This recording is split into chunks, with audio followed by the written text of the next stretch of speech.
Hey guys, I'm Chloe Hutchinson, Operations Manager here at ETC, and I am here today with our CEO and one of our employer partners, Programmed. The conversation I'll be leading today is all about disability advocacy and employment and the importance not only now but into the future. To me, it's important as I live with a physical disability myself and have worked for ETC before and post my accident. But enough about me, let's get started by introducing yourselves. Who wants to start? Don.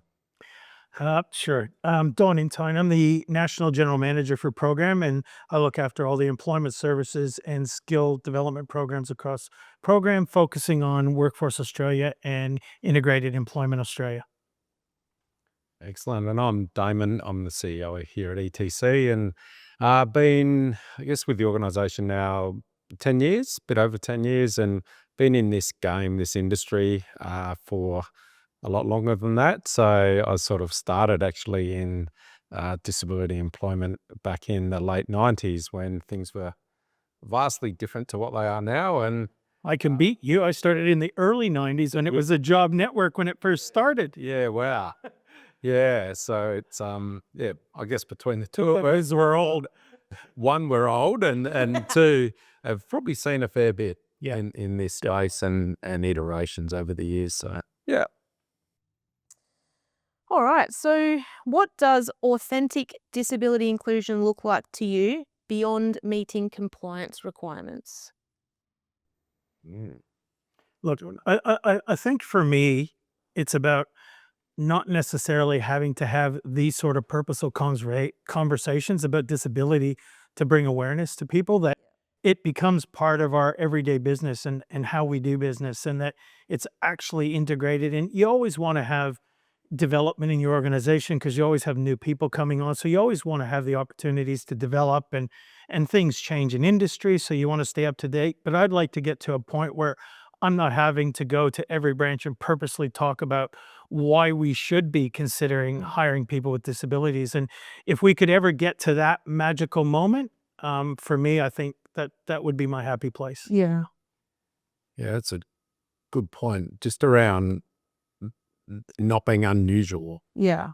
And I think more- that's the Yeah. that's the interesting thing, is that we're still in this place in our world where it's almost unusual to have, and so it feels in some cases organizations might have a shining light of how special they are, and it's like, well, that's probably a little weird that we need to be this special scenario that someone is doing something Yeah. and it's almost framed as being out of the ordinary. Mm. And so, well, it's a little odd to say, why is it out of the ordinary when it should be the ordinary? Yeah.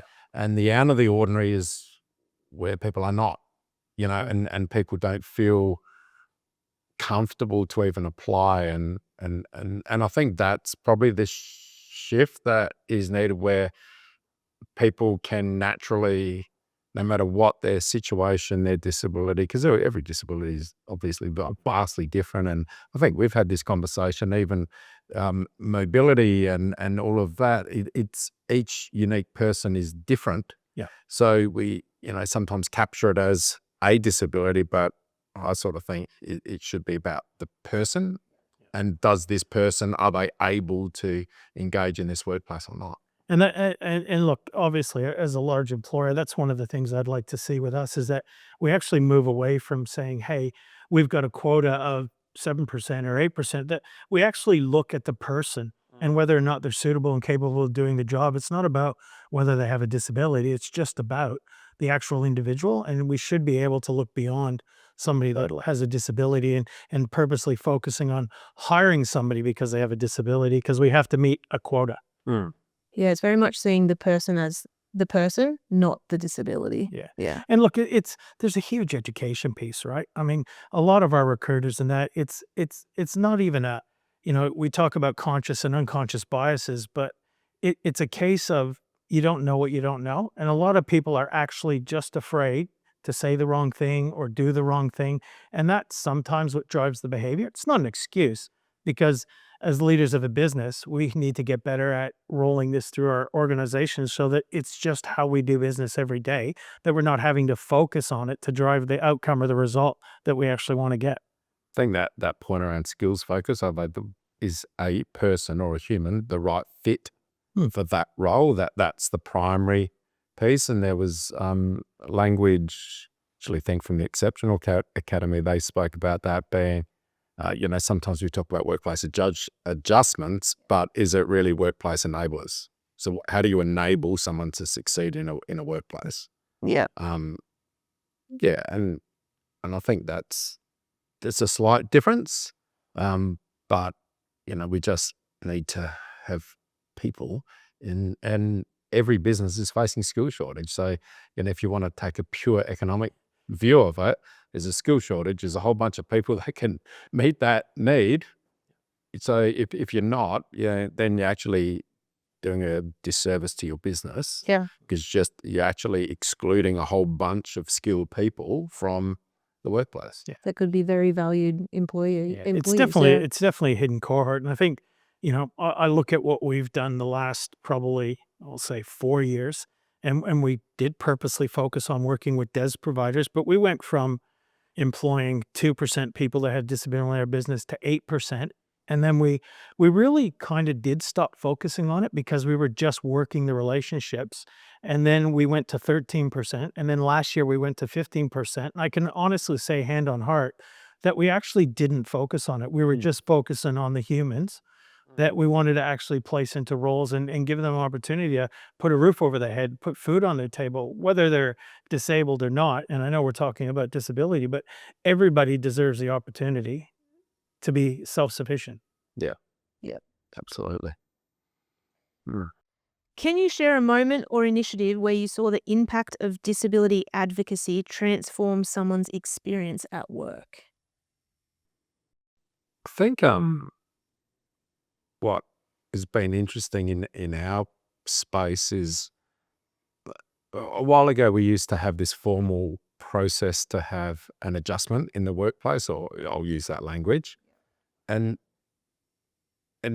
that just leads to having to have evidence to justify why something needs to change in that workplace, and I guess the result of that is that people don't ask.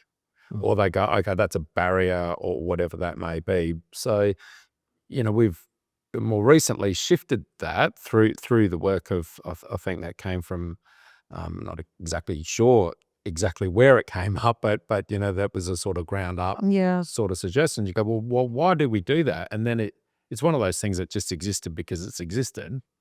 But then we question, go, well, why do we have to do that? Why do we need this formal medical evidence to say this is why I need I'll use sit-stand desk as an example, or why I need some other ergonomic chair, whereas it's just like, well, actually I need it to succeed. Yes, go through a central place and it's done.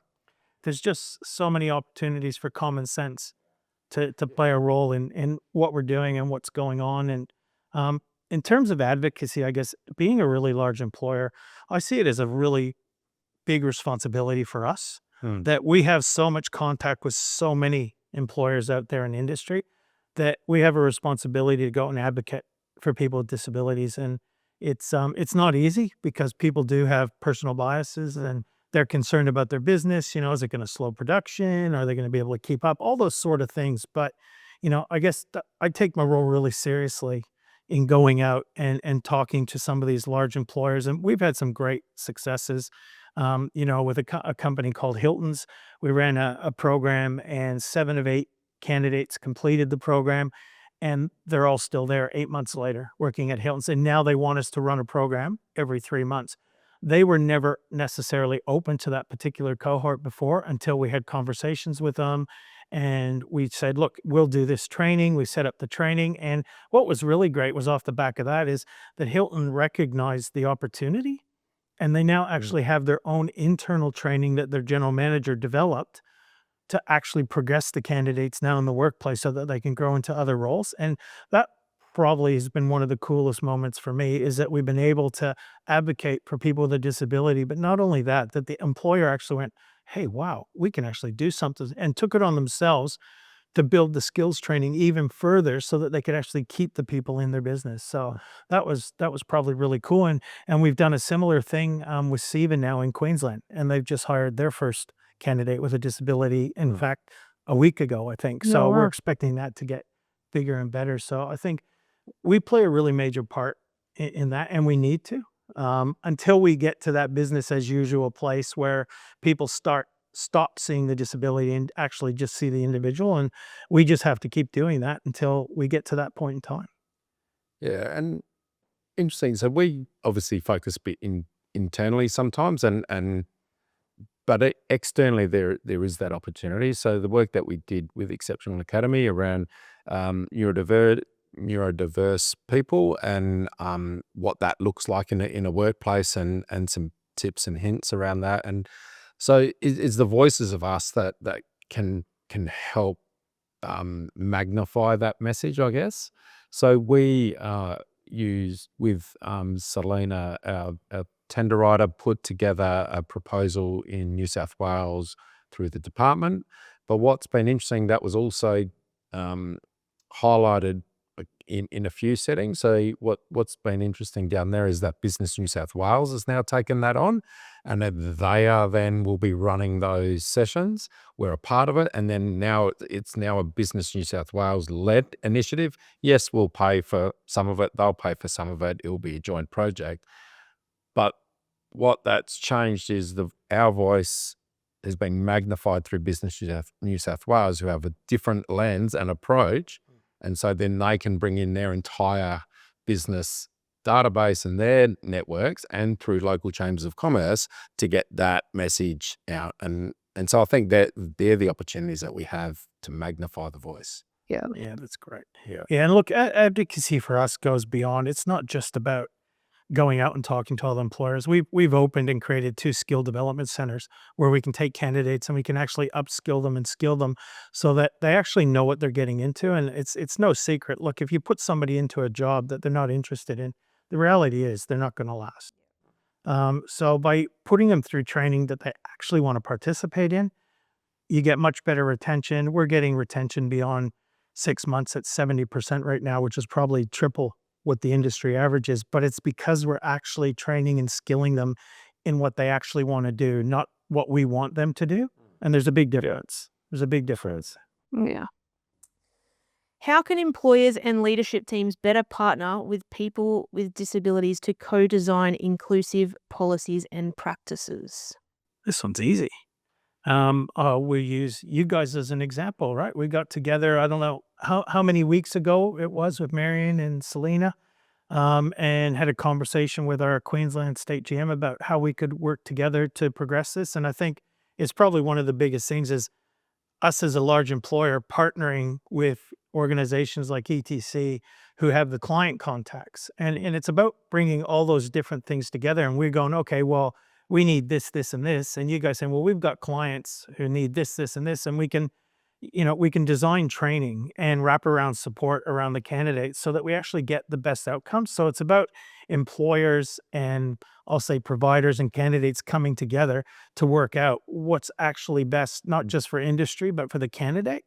And then not only that, how can we actually support them once we actually get beyond that? So I think the relationships that we have, like with ETC, is probably what I value the most, because for me, that's where it starts. That's where the design of it starts.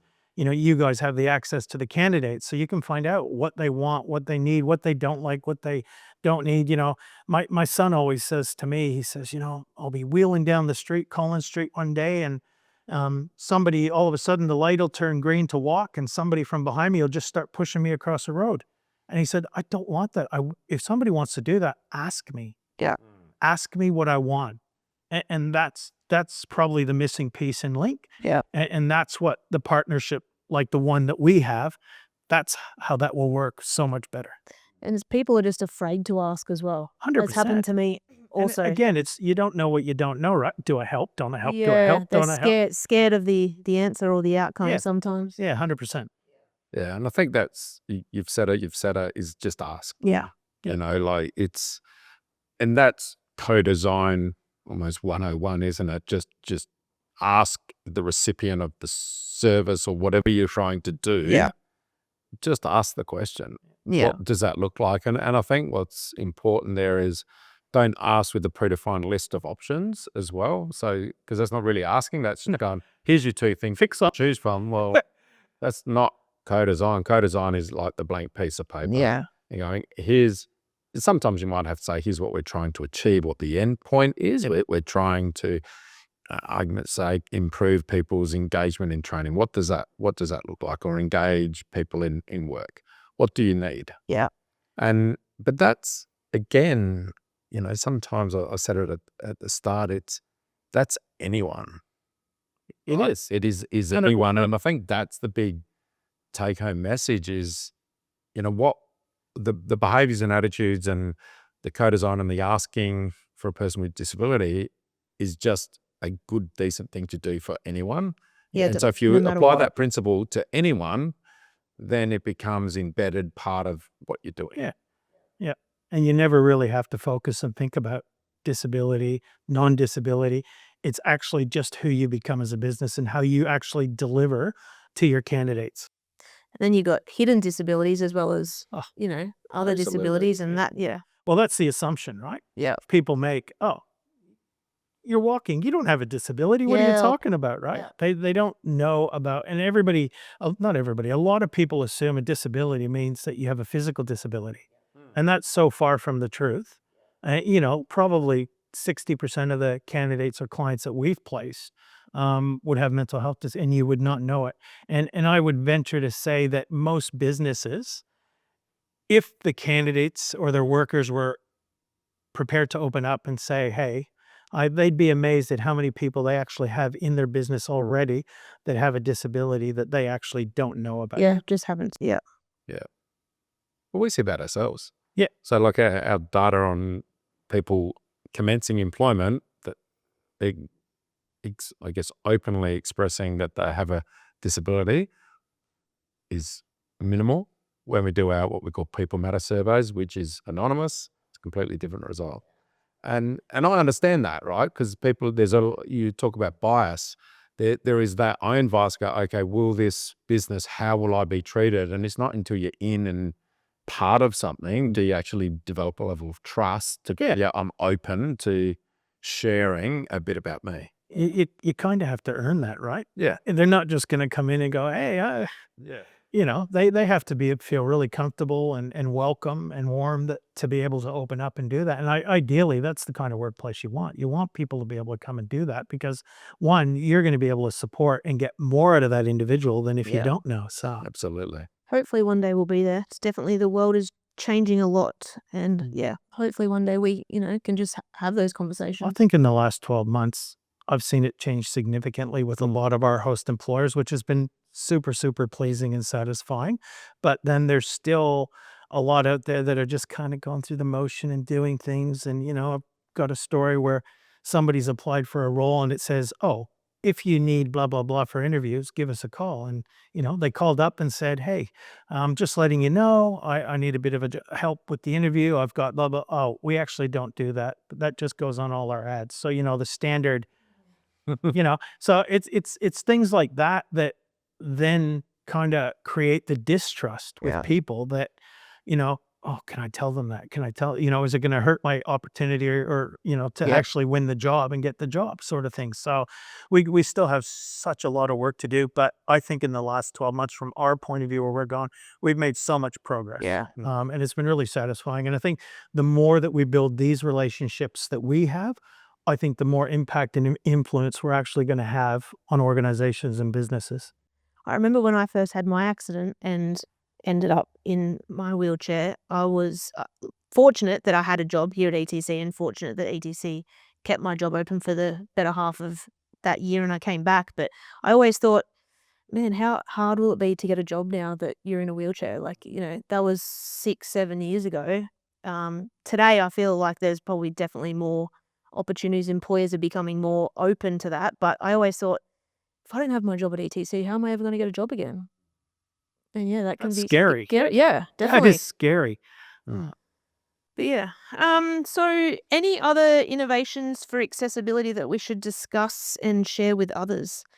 I guess inclusive work arrangements, and we just spoke about that on one of the ads it said, give us a call, but they, weren't willing to do it. Personally, myself, when I came back to work, I had to get lots of the office modified, a ramp to get in the front door because there was a step up, a toilet sort of, and then even now sometimes when you go places and it's a little narrow walk through and I can't get through because it has to, be certain widened hallways and Yeah. things like that. It's interesting how organizations do or don't think about things like that. And I always come back to, I put it in the simplest terms. We went out for dinner one night in a restaurant with our 4-year-old. And there were like 3 steps to get into the restaurant. That was how you got in. I took him to the toilet, came back, and he said, Dad, we could never bring Michael here for dinner. And I said, well, why? And he said, well, there's steps. I said, yeah, but we could bounce him up the steps, mate. We could probably pull him up. He said, but Dad, there's no disability toilets here. 4 years old, right? So no opportunity to develop any sort of bias, but how simple Just seeing it a how it view is. that a 4-year-old's saying, we couldn't bring my brother here because there's no disability toilet and there's steps. There's no other way to access anything in the restaurant. Yeah. Mm.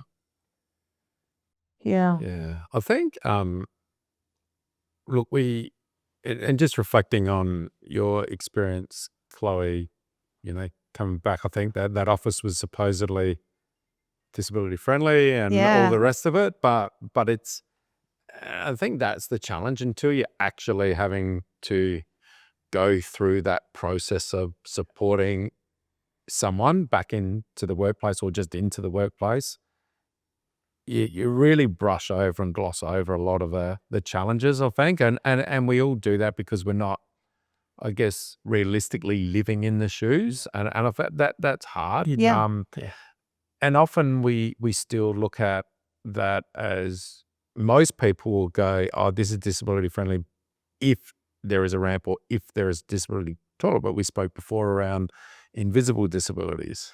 So then it's around lighting, it's around places to break out, and Noise, yeah. it's noise, it's working from home, not working from home, it's all of the variety of bits and pieces that make up that. The scope of that just massive. Yeah, and that can be overwhelming. I guess that's the reality, and I guess that's why in some instances some businesses go, oh, this is really challenging, I'm not even going to go there. Yeah. But the reality is most of the fixes are pretty simple. Yeah. They're not, so probably back to your previous point, it's around that co-design to just that enablement. How do I enable someone to Yeah. succeed? Yeah. And if we take that approach, you're not always going to get it right. You're not always going to have the perfect setting. We find it challenging delivering in regional areas. Like, you go to some towns, they were just never built, and particularly flood towns, some older flood towns, they're upstairs. Always up. Yeah, that's right. There's no lifts. There's old buildings. It's not easy, but I think if we can just continue to have that top of mind and work with people, Yeah. we will get to a better place. Yeah, I think we will. It's a process, and it's just about being conscious about it and keeping it at the forefront Yeah, of absolutely. everything that we're doing. And your point was interesting. Look, I was always reasonably committed to people with disability and trying to support and work and improve that space for our organization. But until my son actually became a T3 paraplegic, and until you have that lived experience, and then all of a sudden your eyes just go, holy moly. Yep. And you actually really get to see sometimes what you have to deal with. It just, I think the closest a lot of people get to understanding, unless they've got a direct lived experience, is not everyone, I get this, have kids, and it's not about that, but there's a whole bunch of people that do have kids and end up pushing a pram around. So just using that opportunity to go, what does that feel like? Yeah. And I remember going to Byron, I had 2 little kids. We had one of those twin prams. Couldn't get into most restaurants, couldn't get into most shops. I'm sitting there, okay, how would this be for a person with disability who's in that wheelchair? Okay, yeah. Or in other mobility stuff, or just think about elderly parents. So if you start thinking about different lenses, all of a sudden it opens your eyes around the challenges. Yeah. I guess, and when you say all that, and I guess that's when I go, yeah, that's kind of where our advocacy comes in, and, Yeah. and we have such a big part to play in that, and to try and influence Absolutely. what's going on out there. Yeah. I think that's the key, is that if you're going to talk about it, if you're going to be in a position to try and place people with disability into work, you sort of need to do something yourself. Yeah. And you need to be a leader, I guess. And leadership is just about doing what you can and showing others what can be achieved. Yeah. What's 100%. possible. Just about showing up. That's it. Anything else that we want to add before we wrap it all up? I don't know. I'm going to ask you a question. Sure. If I could probe. Yeah. So you mentioned earlier that the piece around I guess, having a wheelchair and Yeah. post and Yeah. and the workplace and what that was like, and what was, if you don't want to answer it, that's fine. Yeah. But what's that experience been like for you in the workplace? You touched on it earlier. Do you mean like as in getting around and accessibility, and or just Just the, I guess, the fear of going, well, what is ETC going to do? Am I going to have a job? What does that look like? Yeah. What does that feel like? The support, maybe the frustrations as well, because I'm sure it's not all good. Nah. Yeah. And, there's been frustrations along Yeah. the way. So yeah, like I said, I always had that through my mind, thinking, what if, if I didn't work for ETC, where would I ever get a job again? And there's, all those things.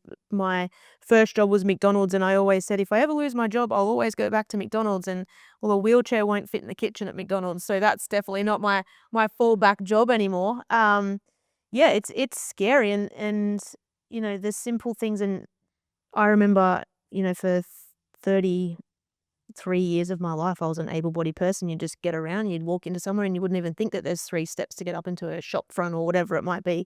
And now I look everywhere and I'm like, I can't go in there, I can't go in there, or I can't get in there.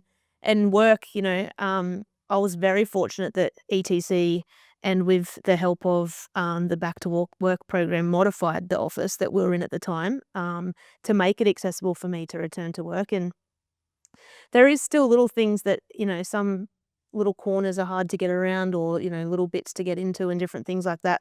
Fortunately for me now, I use a walking frame and a wheelchair, which definitely helps my ability to get around. But yeah, it can be very frustrating. Just, the little things. If there's a cord on the floor and you got to go over it, or, someone's laid something down across the hallway and it's not that easy, or the electrician's here on a ladder changing the light and I can't get around, things like that. So yeah, I always thought, yeah, it'd be daunting for people. A lot of people that were in my spinal unit came from physical laboring jobs. Like there was, people from all different walks of life, and they couldn't return to the job that they did. They had to find a new career, new pathway into a different job. And I guess that's the roles of the partnership that Yeah. we have, is, I guess, the broader, but there's a whole bunch of people that have faced a situation in their life Yeah. that now we need to retrain, review, rethink about what that looks like. Yeah. And I'm very fortunate that I was able to still return to the job that I did, just in slightly different capacity. But yeah, it was a daunting time, scary. But for me, fortunately, I was able to return to ETC. But there would be lots of people out there that would be still, unsure or struggling or scared, and yeah. I'd like to think in 12 months' time, if we're sitting here again, we'll have seen significant change. And I think if we continue to build these partnerships and do things together and attract funding, and I think we'll be in a really great position to change people's lives and actually start to change the whole cycle of what's actually happening. Yeah. And I think that word partnership is critical in that I think the more other businesses see multiple organizations coming together and creating a solution, because we can't independently do that. We it's the strength of many, I guess. Yeah. Yeah, is spot on. where it will come from. So, yeah, and I just think we need to continue to do that. Even things like people, with ASD, ADHD, or those sort of disabilities, it's definitely talked about a lot more now than it was 5, Right, 10 years ago. And yeah, hopefully, we can sit here in another 12 months and the world would be a different place. Yeah. Mm. Yeah, absolutely. Well, thanks, guys. Thanks for chatting. No, pleasure. Thanks for the opportunity. Yeah. Thanks, Chloe. Thanks, Don. Thanks, mate. Excellent. Are we taking it from the start again?